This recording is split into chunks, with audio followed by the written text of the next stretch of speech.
Hello everybody and welcome to Hello everybody and welcome to the All About Film for Arista EDU 100. This is a video I've been looking forward to making since the first time I shot Arista on sheet film. That said, I think you probably get a pretty good sense that this is going to be a very positive review. Anyway, for brevity, we're going to call this film Arista 100 throughout this video. Arista 100 is a medium-speed film available in 35mm factory cassettes of 24 frames and 36 frames, 100-foot bulk spools of 35mm, as well as 120, 4x5, 5x7, and 8x10. Let's jump right into my first tip for this film. It's an amazing sheet film. In the table showing the developers I liked and disliked, the asterisk I should have included is that in sheet format, I liked the non-stand developers in that table's dislike column. In sheet format, I found no developers for this film that I disliked. Beyond that, as a sheet film, the stock is simply incredible. This is the first time in this series I'm going to say this. I will continue shooting Arista 100 after this video goes live because the sheet film format performs so well, and also incredibly consistently. In fact, as the Developing Solutions series comes up to speed in 2024, this is the film I will use to test all the developers against each other in that series. So in a nutshell, large format photographers, if you have never tried this stock, why not? You should. Second tip, it seems like it would follow that by saying that this is a great sheet film that I love, that I would also then say this is a good film in 120, but I'm not going to. I did not care for the 120 performance of Arista 100. I liked the 35mm performance far more. No idea what the difference is, but I found Arista 100 to be skippable in 120 unless you want to have an affordable film to learn your medium format camera with. For my recommended rating, I shot almost exclusively at box speed. I did push one roll to 800 just because I was doing that with Acros on the same day. I did not much care for this film's performance at 800. Though asterisks against that, I developed that roll in LegacyPro 110 at 1+150, and it was shot on a half-frame camera, and a cheap one at that. Would I try this film at 800 again? No. 400? Nope. 200? In a pinch if I had to. And that leads me into my next tip. Arista 100 seems to be highly forgiving of overexposure, much less so of under.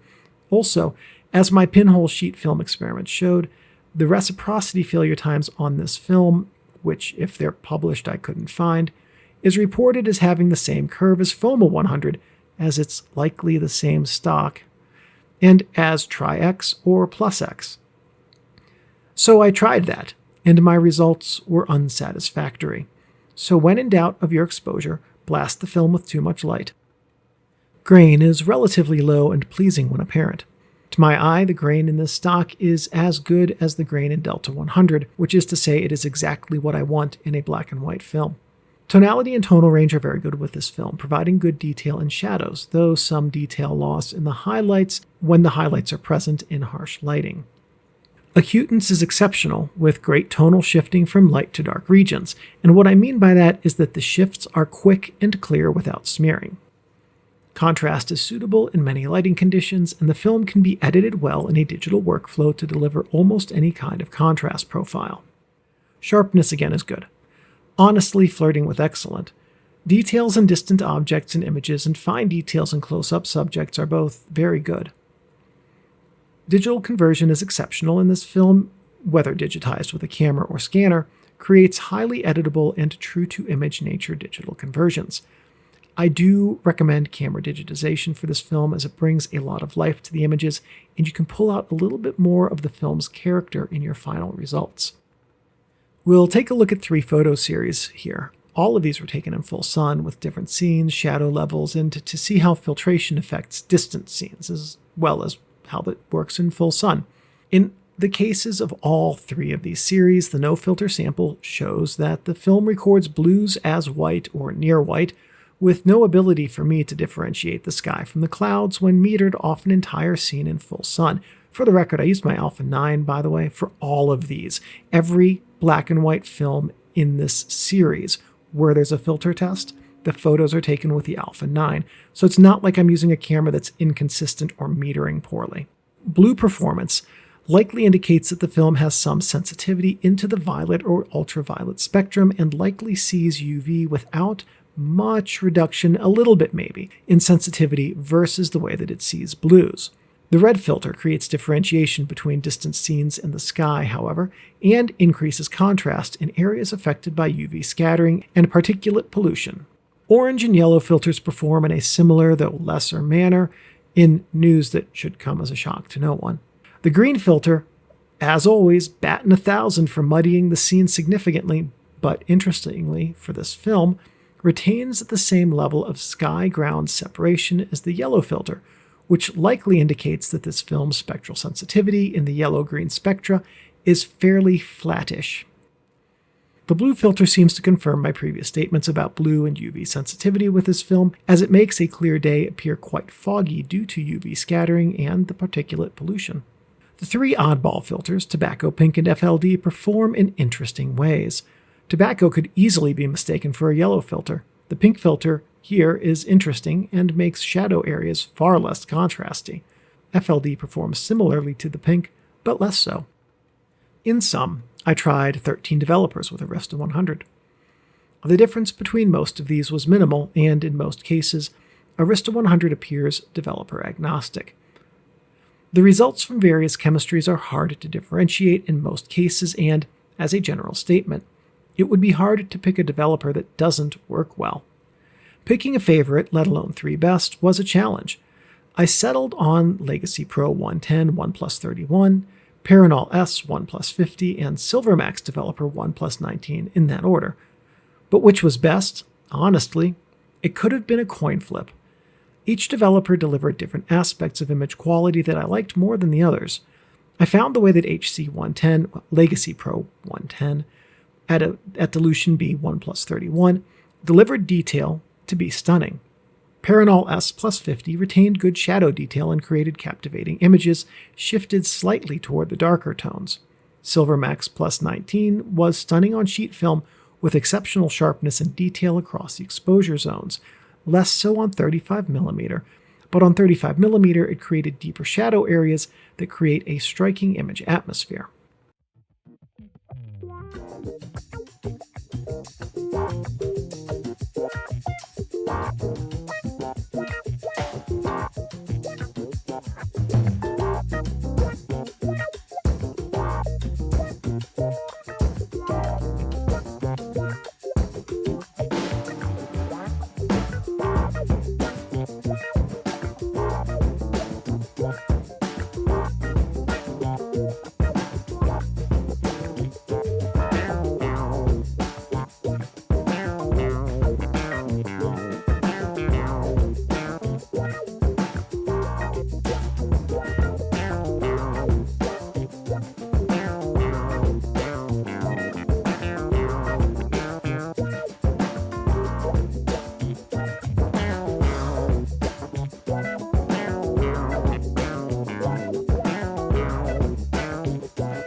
As with the above, picking 3 developers to avoid was no easy feat because none were truly awful.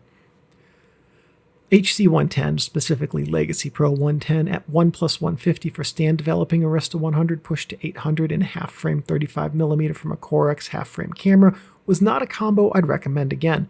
There's a bunch of asterisks in there that really contributed to why those results don't look good. Would this combination, however, be good for a sheet film photo? You know, it's a distinct possibility. I should have tried that. When I get to that video.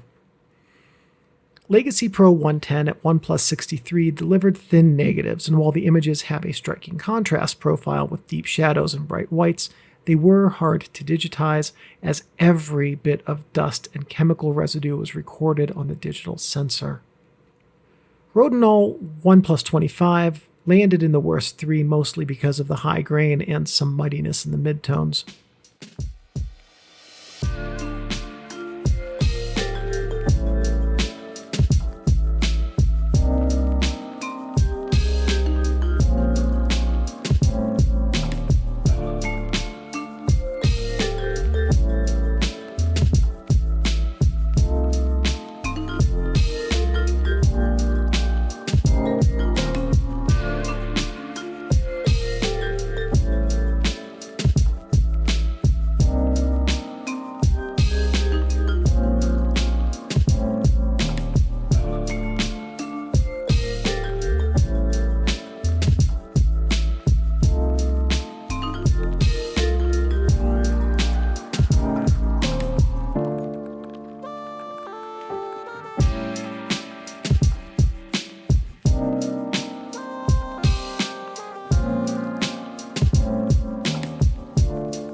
Few films exist for which I would say this.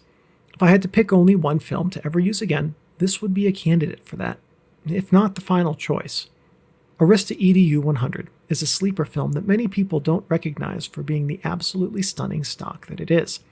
In keeping Arista EDU films on the market consistently as a known, reliable, and predictably performing film stock for so long, Freestyle Photo has done a great service to the film community. Arista EDU 100 is, in the scheme of black and white films, an offering that every serious film photographer should use, especially those who shoot sheet film. I've used Arista EDU since June 2014, and in the near decade I've used it as the stock has been consistent, predictable, and every time that I ensure I shoot it with thought and care, which is a minimum for any good film photo, it has met or exceeded what I expected. Will I shoot Arista EDU 100 in medium format or 35mm ever again after I run out of my last few rolls? No, definitely not, because there are options in this film class that I like more. But as a sheet film, for both the money and the results, Arista EDU 100 is the single best 100 ISO sheet film because it performs on par with Ilford Delta 100, but for only a hair more than half the cost.